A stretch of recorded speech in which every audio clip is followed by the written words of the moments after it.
গ্রাম পুলিশের পাশে দাঁড়িয়েছেন চরমোনাই পীর মুফতি মোহাম্মদ ফয়জুল করিম। চাকরি জাতীয়করণ এক দফা দাবি নিয়ে রাস্তায় অবস্থান করেন গ্রাম পুলিশের সদস্যরা। দিনরাত 24 ঘন্টা দায়িত্ব পালন করেও ন্যায্য অধিকার থেকে বঞ্চিত হন বলে অভিযোগ করেন গ্রাম পুলিশের আন্দোলনকারী সদস্যরা।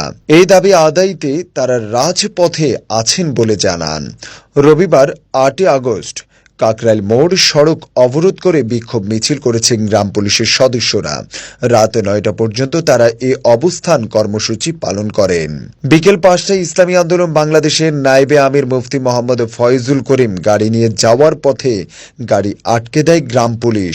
কিন্তু যখনই গাড়ি থেকে নেমে আসেন চরমোনাই পীর মুফতি মোহাম্মদ ফয়জুল করিম, তাকে দেখে গ্রাম পুলিশের সদস্যরা দৌড়ে এসে জড়িয়ে ধরেন। কেউ বা পায়ে পড়ে কান্না করতে থাকেন। চরমোনাই পীরের কাছে দাবি জানান।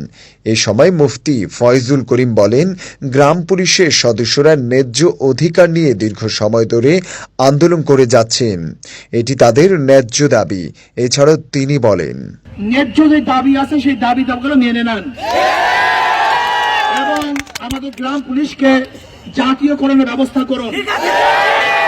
আমাদের গ্রাম পুলিশ ভাইরা যেন দুমুটা খেতে পারে, মোটা কাপড় পরতে পারে, তাদের বাচ্চাদের গিয়ে চলাফেরা করতে পারে, এই ব্যবস্থা অবশ্যই সরকার করতে হবে।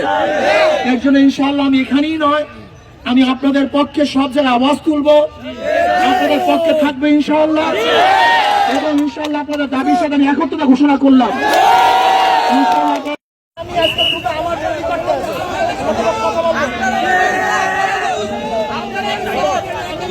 আজকে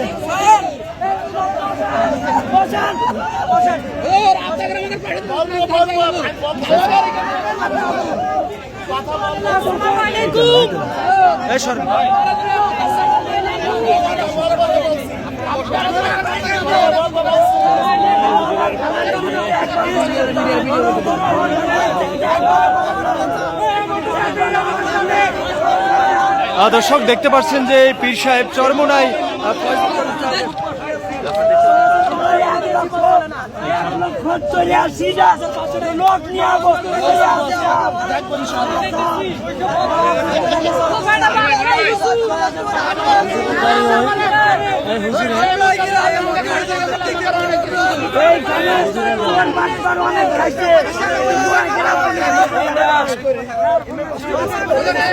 বুঝলাম তো দেখো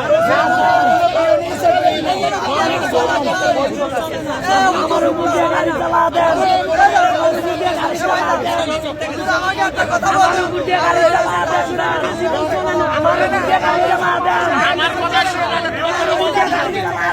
কথাটা শুনবেন তো ভাই,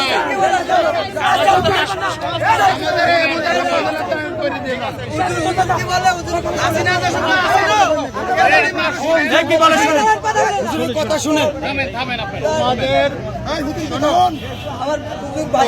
তোমাদের পক্ষে আমরা ইনশাআল্লাহ সব জায়গায় আওয়াজ তুলবো